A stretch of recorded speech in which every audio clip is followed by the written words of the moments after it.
Well, so Suresha, this was a bill called Inter-Services Organizations Command Control and Discipline Bill 2023. It was referred to the Standing Committee on Defence, Standing Committee of Parliament on Defence in the last session for obviously some parliamentary oversight.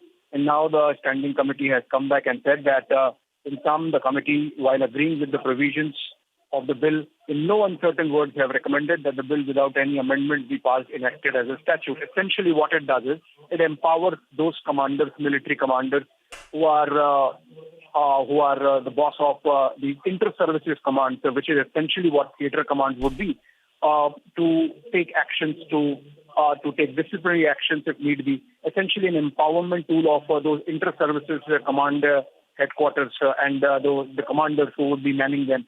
So this is an important move in the direction of theatrization. Remember, Prime Minister had promised from the Red Fort, and subsequently we had the changes being made in the Ministry of Defence with the post of Chief of Defence Staff being created.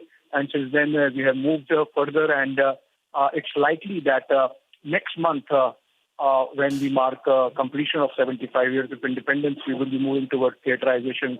First theatre command perhaps in the country. And remember also that we have had a Tri-Services Command in existence since at least the year 2000 in the form of the Tri-Services Command in the Andaman and Nicobar.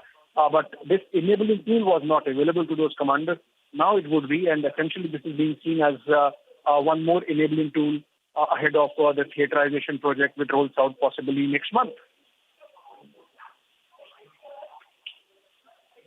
As soon as next month, Abhishek, and this certainly is great news in that sense. But again, Abhishek, to understand how this works better for the tri-services and the significance of this move in that sense. So essentially what the theatrization does is, Suresha, that it integrates all the three arms of our forces, the Army, Navy and Air Force, as per geography. So there would be one theatre command for the western sector. There will be one theatre command for the northern sector looking China. There will be one theatre command looking Pakistan, and then there would be another integrated command looking at our maritime boundary. And typically every theatre command would have a general or a marshal or an admiral. And since it would be across services, inter-services platform, you need those commanders to be empowered specifically to take those decisions which strengthen the conduct of their offices and whatever is there in their command.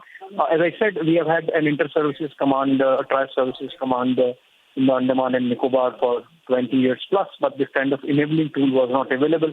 Because what happens is, if for example, the commander of one of the theatre commands is from the Navy and majority of the personnel are from the Army, then what do you do? How the system works? So essentially, this bill is an enabler in that sense, and it was the lead of the hour in terms of empowering those commanders who would be manning those theatres.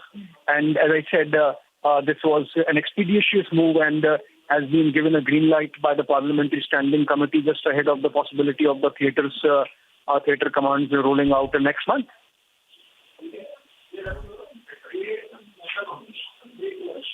Oh yes, absolutely, Abhishek. And we're also trying to get more defense experts to give us a